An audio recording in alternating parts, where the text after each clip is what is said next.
ससुराल में एक औरत की दर्द। ससुराल में वो पहली सुबह आज भी याद है। कितना हड़बड़ा के उठी थी, यह सोचते हुए कि देर हो गई है और सब न जाने क्या सोचेंगे। एक रात ही तो नए घर में कोठी है और इतना बदलाव, जैसे आकाश में उड़ती चिड़िया को किसी ने सोने के मोतियों का लालच देकर पिंजड़े में बंद कर दिया हो। शुरू के कुछ दिन तो यूं ही गुजर गए। हम घूमने बाहर चले गए।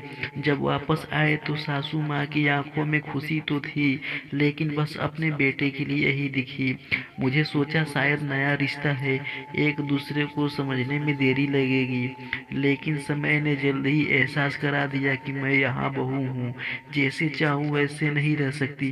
कुछ कायदा मर्यादा है जिसका पालन मुझे करना होगा। धीरे धीरे बात करना, धीरे धीरे हंसना, सबके खाने के बाद खाना, ये सब आदतें जैसे आप ही आ गई। घर में माँ से भी कभी कभी बात होती थी।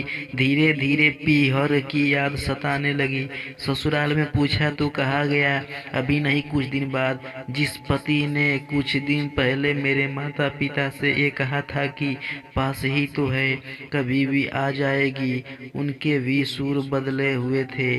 अब धीरे धीरे समझ आ रहा था कि शादी कोई खेल नहीं, इसमें सिर्फ घर नहीं बदलता बल्कि आपका पूरा जीवन ही बदल जाता है। आप कभी भी उठ के अपने पीहर नहीं जा सकते, यहाँ तक कि कभी याद आए तो आपके पीहर वाले भी बिन पूछे नहीं आ सकते। पीहर का वो लहड़पन, वो बेवफा हंसना, वो झूठे मुंह, रसोई में कुछ भी छू लेना, जब मन चाहे तब उठना, सोना, नहाना, सब बस अब यादें ही रह जाती है। अब मुझे समझ आने लगा था कि मेरे कोई विदाई के समय सब मुझे गले लगा कर रो रहे थे। असल में मुझसे दूर होने का एहसास तो उन्हें हो ही रहा था, लेकिन एक और बात थी जो उन्हें अंदर ही अंदर परेशान कर रही थी कि जिस जिस सच से उन्होंने मुझे इतना साल दूर रखा, अब वो मेरे सामने आ ही जाएगा।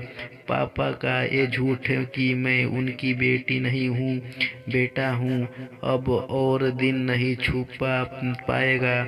उनकी सबसे बड़ी चिंता ये थी, अब उनका ये बेटा जिसे कभी बेटी होने का एहसास नहीं कराया था, जीवन के इतने बड़े सच को कैसे स्वीकार करेगा।